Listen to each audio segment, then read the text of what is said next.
What's up, suppers? It is Dives, Mr. Crockpot on Twitter. Welcome to the Suit Up Podcast. The Suit Up Pod can be found on iTunes and Spotify. Hit that subscribe button, guys, if you guys are watching on YouTube here. Today, we are going to react to Season 7, Episode 10 of The Clone Wars. We got Loretto. We got myself. Yo, are you ready to suit up? Let's suit up. Suit up. I am Iron Man. I find your lack of faith disturbing. I want you to remember the one man who beat you. The Force will be with you, always. A king's time as ruler rises and falls like the sun. I do this all day. What's but a smile on that face? That's my secret, Captain. I'm always open. Some men just want to watch the world burn. All right, guys, we are back. Today, we are going to talk about the latest episode. Do an episode review of The Clone Wars, Phantom Apprentice, Episode 10 of Season 7. Oh, my God, Loretto. Of course, joining us today is Loretto. Follow him on Twitter at Marcellus Durden and check out Movies Matrix on Twitter at Movies Matrix and moviesmatrix.com. What's going on, man? How's it going? What a rabid, insane couple hours with the draft and the Clone Wars. I'm just ecstatic, man. So much fun stuff happening. So many exciting things happening. I can't wait to dig in, man. All right, we're going to talk about our favorite moments. We're going to give a grade. We're going to then project what we expect from the final 2 episodes. Man, I'm already crying. Of our Clone Wars. I'll lead us off, man. I love the animation and the film score and the cinematography of this episode. That's me to the core, man. And the animation, the acting, the dialogue, everything from Ahsoka to Darth Maul, these two just had their moment to shine. And we finally got, the duel we were waiting for. But I want to talk about the bare bones of this episode because there were so many epic moments of just beautiful animation. The first time you see Bo-Katan and Captain Rex and Ahsoka Tano just walking in, and you see in the background Darth Maul just chilling there on his throne like the king he is of Mandalore, and it was just so good.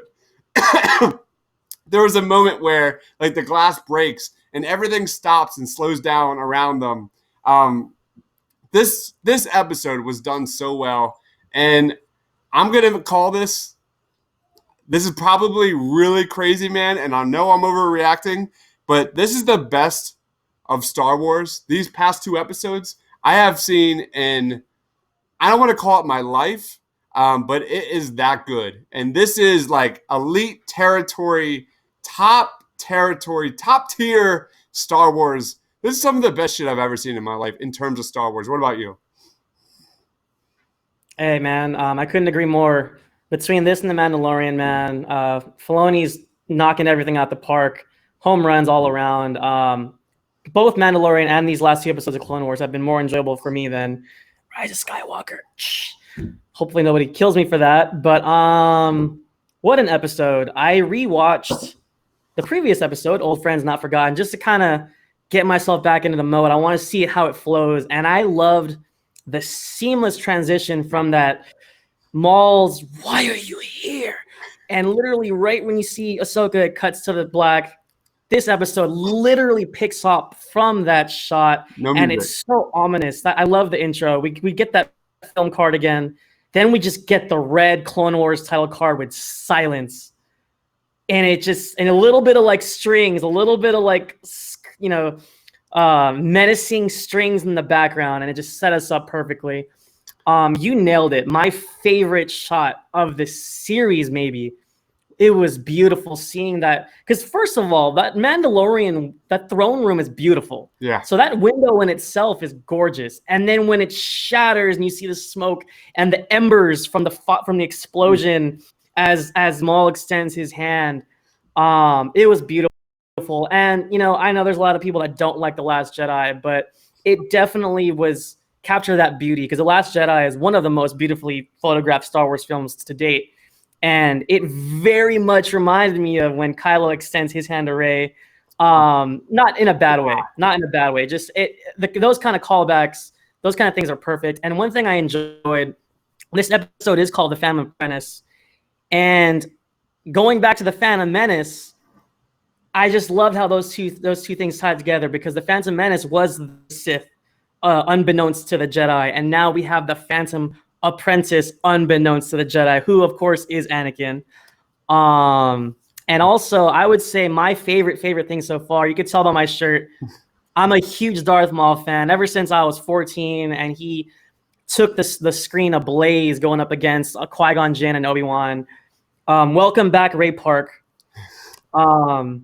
Man, he did an amazing job. It was pretty cool how they incorporated the motion cap, really made the fight scenes fluid, and really brought a realism to the series.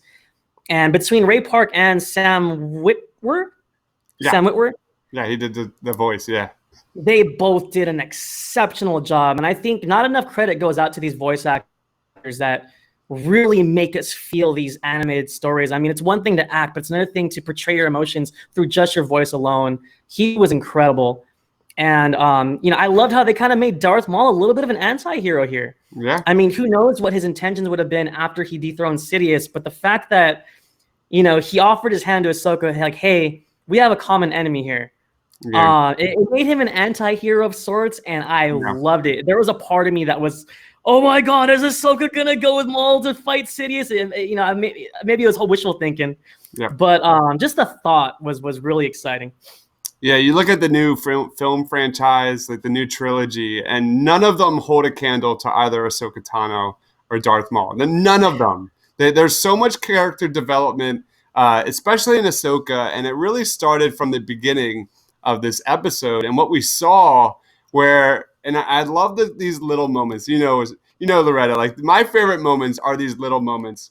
And it was when in the very first few scenes, we had Darth Maul going, kind of walking around Ahsoka going, we have several mutual friends. And right from the jump, Ahsoka goes, I wouldn't put it that way. And if there was anything you would put or cement this arc for Ahsoka in this season, is that she has distinguished herself apart from the Jedi Council. We all know that she's going to become a Master Jedi, and she literally became, a Jedi Master, and she literally became that in this episode, I think. But what was so epic about this season and that moment was that that realization that, holy shit, Ahsoka Tano, we kind of touched on it last pod, Ahsoka Tano has way more in common with Bo-Katan and even Darth Maul than her comrades on the Jedi Council. And that was really interesting, is that, we saw Darth Maul reach out his hand to Ahsoka Tano. There were some really heart-tugging, heartwarming moments in that scene. And I was just geeking out, man. I don't know about you, man, but that whole scene of Maul then giving his plans, his overarching plan of what he was trying to do, it was not to bring Obi-Wan, not to set these events in order to bring Obi-Wan to Darth Maul. It was to get Anakin and kill Anakin. And that was kind of a cool twist. It was really neat to kind of see Maul kind of spill his guts, especially, we know he's been betrayed, but so has Ahsoka. And it's those little moments. It's the little moments in this season that has absolutely crushed it. We talked a lot about Anakin and Captain Rex and how they're similar. We talked a lot about how Ahsoka and Bo-Katan, they're similar. And now we talk about Ahsoka and Maul. And it's just been so well done. Like you touched on it, Dave Filoni, man, Mr. Character Development, because if there's anything that comes out of these last two episodes, it's the fact that Dave Filoni needs to be involved somehow in the next film franchise, the next new trilogy, whatever it is.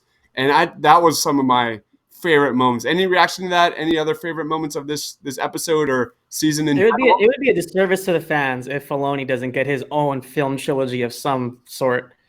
And like you were saying, man, like that whole part where Maul's spilling his guts, that's kind of what I was hitting on too. I mean, you could feel Whitwer's emotion, and that's crazy, man. See, to think we've gotten this far in this story, to see Ahsoka and Maul be kindred spirits in the fact that their leaders aren't who they thought they were. Yep. And in a sense, they both were pawns in a grander scheme. You nailed it, man. I actually wanted to go back and talk about Obi-Wan's appearance in the episode, because How awesome! you know what I mean.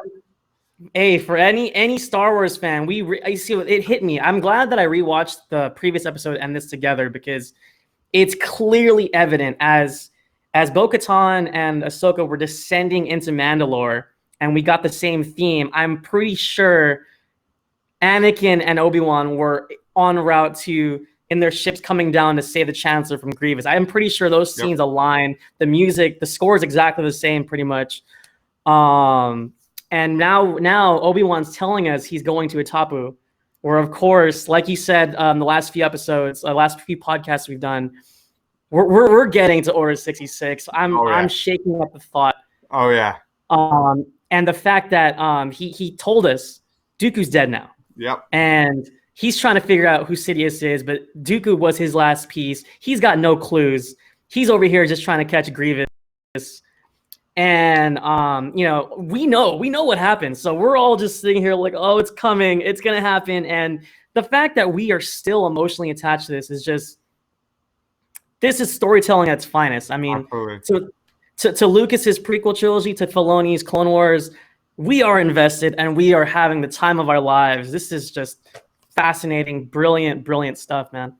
I love the parallels of Revenge of the Sith and this episode. You really felt it. And the one moment where Obi-Wan, like you said, goes like, the council is not always right. And, you know, for someone that old school to admit that, you know that there's something going on in the Force that tells Obi-Wan that things are changing. There's bigger strings being pulled. So there's something going on behind the scenes, something happening in the Force for Obi-Wan to kind of come out and finally go, the shit's hitting the fan. And I really enjoyed that. And can I go to the last scene of the episode? Is that a cool, man? Because go ahead, man. One of my favorite moments of this episode, and it kind of went full circle, was when I'm not going to touch on the fight scene. I'll give that one to you. I'm like sitting there. My wife is sitting here watching me. She's been loving it, by the way. She's not a Clone Wars fan. But she watched this season with me, and she's like loving it. Anyway, and one of my favorite moments of this episode was the moment when you see Ahsoka look up at the broken mirror, and she's looking at the stars, and I swear to you, to me, that was a parallel of Mace Windu and Darth Sidious when in the Revenge of the Sith, when Sidious killed, when Mace Windu died. I feel like there was a parallel there, and that just brought all the emotions to me. That's how I took that scene. And like you said in our last pod, dude, this is full cinema, man. This is like beyond anything, as I touched earlier, like Clone Wars. This is upper tier Star Wars shit that it's little moments like that really kind of get my blood boiling, and I loved it. What was another favorite moment of yours? Well, to piggyback on that, I mean, you almost sense that just in that look alone. Like, you're right, she looked worried, she looked concerned. Something in her knows, hey, maybe there's some truth to what Maul said, and maybe she's looking up at. I kind of took it as she was looking up at like, Anakin, where are you? Are you, please don't tell me you're not doing what he says he's doing. Like what he says you're doing. So love it. An emotional final shot. You saw, and Darth Maul like literally scared, like we're all gonna die. Oh, how much like for all the people for all the people in Star Wars verse to have that fear, that look of fear in Darth Maul's eyes of Darth Sidious and his overall plan. And I feel like Ahsoka felt that a little bit and be like, wait a minute, what just happened? what did I just do? What kind of events did I just put in place? Like, did I make the right decision? That was There's like a million things in her head right there. Yeah, it was like probably less than 10 seconds, but you saw like Ahsoka go the gambit of emotions, and could have been Anakin. Yeah, you're right.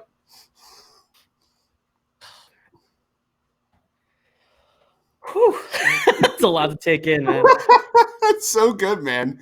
Just so good. I love. And not a knock on the score that we had, but this is more of like a wishful thinking kind of thing. But can you imagine if when Maul does put his sabers out and Ahsoka's like, I know, Anakin, your vision's flawed. Can you imagine if we just got a if we would have got Duel of the Fates there? I probably would have just ran a lap out of excitement, like pause it, come back. All right, so make sure you follow the Suit Up Pod on Twitter, because I am absolutely making that video by the end of tonight. That's amazing. I would cry. And especially when they're like, I will be crying if I saw. Especially when they're on those beams, and they really start getting into each other, and you get that. Oh man, that would be epic. Yep, that's happening. That is totally happening. But let's talk about the Ahsoka versus Darth Maul fight, because when you make a list, like if you had to rank these two as fighters, like Darth Maul has more experience, he has more dueling skills, he's got more say in the Force. And then you have Ahsoka, who has the best, probably master of all time in the history of Star Wars. Like, were you shocked that Ahsoka took the W in this? Like, how did you react to the fight scene? What were your favorite moments, and were you surprised? Super well choreographed when you really break down all the hits and the blocks. And shouts out to Ray Park again. A fantastic martial art artist, and also Lauren Mary Kim. I had to look up her name real quick, but Lauren Mary Kim did the mocap for Ahsoka. Cool. And as a fan of the character, just like you, I'm really glad that she did get the W, and she got the W without her lightsabers, because Maul straight up knocked it out of her hands. Like, in a way, it was like, okay, maybe she lost, but the fact that she got the upper hand without her lightsabers was a fantastic ending to that. And I think it was showing how powerful she really is. Like, her herself is a powerful character, but all the things she learned from Anakin, from Obi-Wan, from being in the battlefield with the clones, it showed her progression from that little orange girl we meet in the Clone Wars film all the way to now. Like you said, I 100% agree. Like, she gains the rank of master here. It was awesome. In the same way that Obi-Wan defeated Maul in Phantom Menace. Because Maul has the same tendencies as some of the Jedi. He's overconfident. He underestimates his opponent, obviously. And I think that's where Obi-Wan got the better of him in the first time, and the same way Ahsoka did this time, where he thought he won already. She's unarmed. He's swinging at her, and his own like overconfidence led him to fall. Yeah, this fight scene was absolutely incredible. The cinematography, the animation, the choreography, everything was just mind-blowing. I don't know. Like, I was really shocked that Darth Maul took the L on this one. For me, Darth Maul was it. But, like, is there a chance, I'm just, like, spitballing here, is there a chance that Darth Maul, didn't go as hard versus Ahsoka in this fight? Because you think that he's trying to get Ahsoka to join him. He's trying to get, Ahsoka to fight with him against Palpatine, against Darth Sidious. Could the last, previous, 12, 13 years, he lost his legs. Is he not the same fighter? Could that have had any impact on it? I was shocked. I was really shocked that this happened. Going back to when they're on those beams and they're balancing, he was coming at her hard, and I think he gave it all he got, because, like I said, when he had the upper hand, he knocks the lightsabers out of her hands, and he said, look, this is it. Join me or die. Yeah. I love it. And then Ahsoka was like, never. And then so he decided, like, all right, well, you're not going to help me. Let me just kill you. And she knocks him off the beam, and I thought that was awesome. What a heroic moment. What a freaking heroic moment for Ahsoka Tano. And you know what? Regardless of what happens these next 2 episodes, that cemented it. I am spitballing. I am completely guessing. We just heard this week that a female-driven Star Wars TV series is in the works. What is it about? When does it take place? We have no idea. That moment right there, there is no fucking way, man. They're going to just like, here's Ahsoka. We're going to have her do a cameo in season 2 of The Mandalorian. She is 100% the base, the foundation. Like getting her own show. Oh, 100%. What about you? It'd be nice. But at the same time, like, you know, I think we're at a point now where if they do introduce new characters and new stories, I'm open to it because there really is so many stories to tell in the Star Wars universe. So if it is her, that'd be freaking fantastic. I'm on board. I'm excited. But if it's not, I wouldn't be upset. So. And before we start talking about, you know, what we expect these last 2 episodes, we're gonna get into it. The only negative I have here is that we didn't get the Darksaber. Darth Maul, where's your Darksaber, man? I thought for sure we were going to see it in this episode with everything we've saw from the Mandalorian. He's the ruler of Mandalore. I thought all signs point to the Darksaber. It's a very minor complaint. I'm just kind of, I gotta find something. But yeah, no Darksaber. Any reaction to that, and how would you grade this episode? Well, what's interesting is everything we just saw between 9 and 10, I really don't know where we're going at this point. I know we're gonna get to Order 66, but I don't know what's gonna take place like in between. I'm at a loss for words because I honestly thought this fight was. I knew like that maybe they were gonna have a fight and maybe they would fight again. Me too. But it seems very final. Me too. Now that's the feeling I got. So I don't know where we're going. I was hoping to see the Darksaber too. Maybe we haven't seen the last of Mandalore yet. Maybe. There's a lot of things that can happen here. So. Yeah, I think if I had to, let's do a grade. Let's grade the episode, and then we'll talk about what we think is going to happen. I graded this a 10 out of 10, just like I did the previous episode. This is a masterclass of Star Wars. I don't even, if you're not even a Star Wars fan, I would recommend you watch this, especially these last 2 episodes. You don't even have to know a goddamn thing about Star Wars to appreciate how epic these last 2 episodes are. 10 out of 10. What about you? 10 out of 10, man. As a Darth Maul fan, as a truther from the beginning, seeing him flesh out his emotions and know through, and within this 20-minute span of this episode, to feel all the emotions that we do and to get that payoff of Ahsoka overcoming everything she has and getting her victory. There's like so many moments in this episode to cheer for and to be proud of as a Star Wars fan. I think, like you said, man, anybody can watch this and enjoy it. It's masterful storytelling. As a Star Wars fan, my wife was making fun of me the entire episode. I'm telling you, man. I'm telling you, Lo.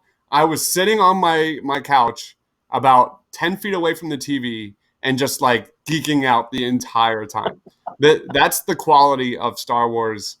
This has been the last couple of weeks, and I'm just so thankful. You know, Dave Filoni, you're going nowhere, man. Lock yourself in.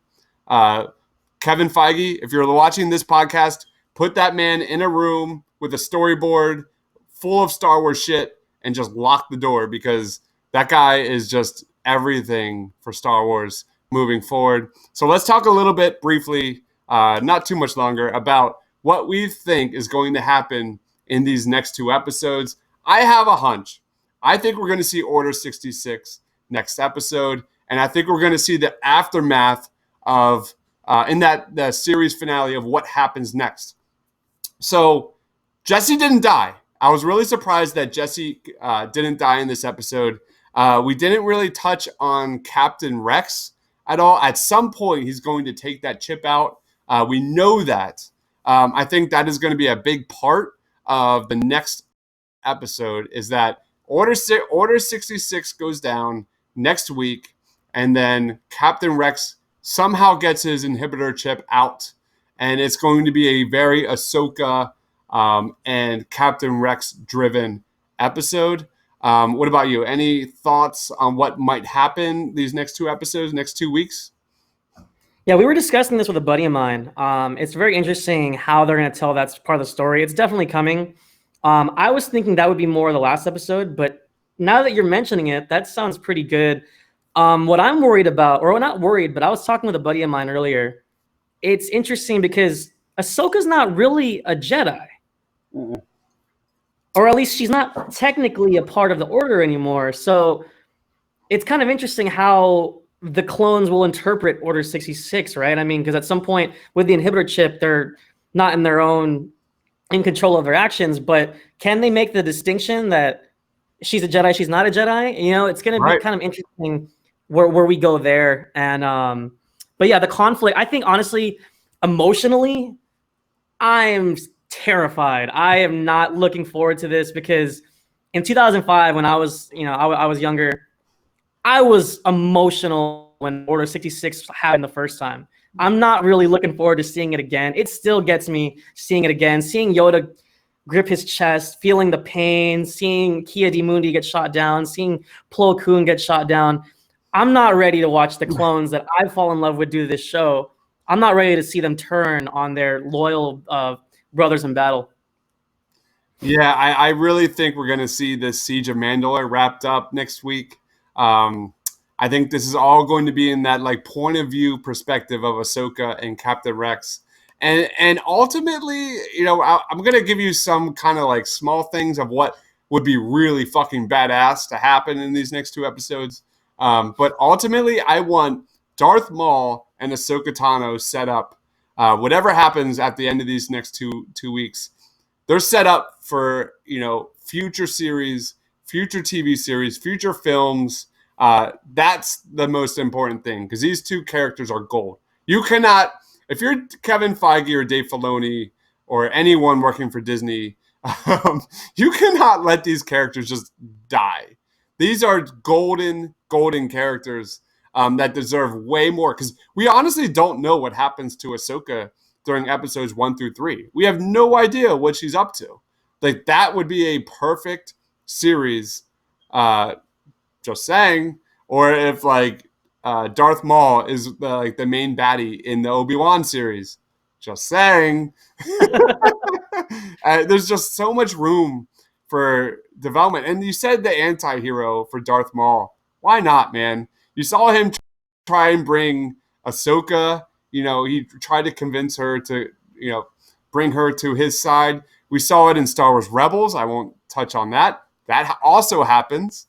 But it's just so well done. And shout out to Voss. We had a brief cameo. He was telling the syndicates to go in hiding, and I was like, aha! Yeah, a little the motivational speech moment. That was pretty cool.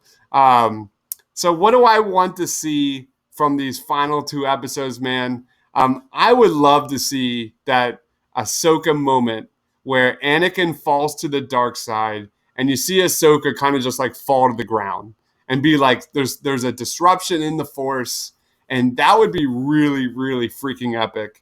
I'm just spitballing. What if there's another fight between Darth Maul and Ahsoka, and Ahsoka has Maul cornered? She did it. She's ready to get Maul like surrendering or something. Maul. Well, what's interesting is when I first saw it, I thought Maul was done for. I was like, okay, we're not going to see him again. But in Solo, because I think Solo happens after all this, right? So somehow he escapes. So maybe we see him escape. I honestly have no idea what's canon anymore. I think that's a really big question. Like there's a lot of talk about like Star Wars. Disney Plus should just like rewrite canon. It's the Star Wars canon and just like have Darth Maul overtake Palpatine. Just do it. Forget, fuck everything. Just like make Darth Maul the main character moving forward because he should be. He's Emperor Maul. Has a good ring to it. And he looks good on a throne. Yep, a lot better than like season 8 of Game of Thrones for sure. All right, so let's do. I would love to see Kanan Jarrus. We haven't really touched on Kanan Jarrus. What happens with Order 66? Kanan Jarrus was in Star Wars Rebels. Got to watch that show, man. If there's any I know, other, I need to catch up. so good. For a long time I said Star Wars Rebels was better than the Clone Wars. That might be changing, man. I'm telling you that there's a shift in the Force. There's a shift in the Force with this one. I'm intrigued. I mean, from that statement alone, I think I might just start watching tonight, man. And then we have the Rise of Skywalker. We both agreed. We did a tangent on that a little bit the last episode.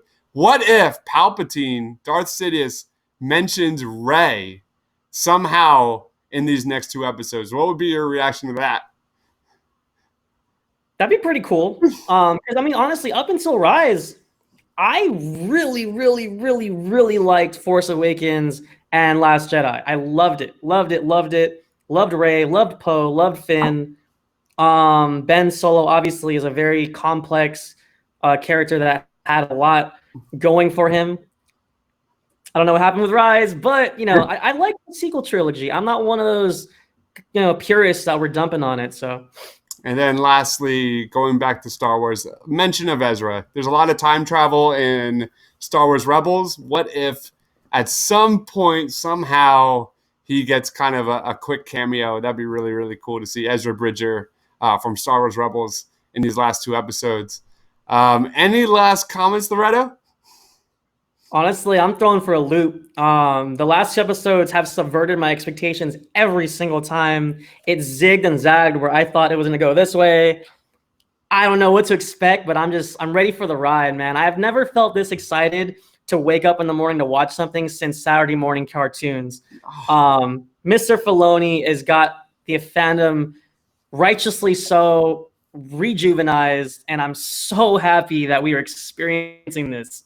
Amen. This is what a time to be a Star Wars fan. What a time to be alive. There's no way they can stop this. The way the animation has grown, the way the choreography, the camera shots, the animation, there's no way they stop this, man. There's no way you can tell me that Clone Wars is done after this. And I'm not talking about just strictly Clone Wars. I'm talking about like future animated Star Wars series, because it's just the beginning. Like it's just really getting better and better and better. Well, hey, in a galaxy far, far away, it's a full galaxy, and we've only seen specks and fractions of it. So, and if you look at the current trend, is that now, and it's so exciting, is that they're using Star Wars, Kevin Feige, Disney, they're all using these animated series as canon for the films. So what if you had a High Republic animated series to kind of give you a backbone, give you a backstory, give you a foundation for the upcoming films, right? Am I right? I'd be foaming at the mouth, just rubbing my hands, waiting for it, man. It's just man, just one of the best episodes. These last 2 weeks, one of the best episodes of all time. All right, make sure you check out Loretto on Twitter at Marcellus Durden, and check out Movies Matrix at Movies Matrix on Twitter at moviesmatrix.com. I am Dibes, Mr. Crockpot on Twitter. Make sure you check out the Suit Up Podcast on Twitter at SuitUpTPL. We are on iTunes and Spotify. Hit that subscribe button, guys. Come on. For Loretto, for myself, thanks for watching, guys. Stay awesome. I am Iron Man. I find your lack of faith disturbing. I want you to remember the one man who beat you. The Force will be with you. Always. A king's time as ruler rises and falls like the sun. I can do this all day. What's but a smile on that face? That's my secret, Captain. I'm always open. Some men just want to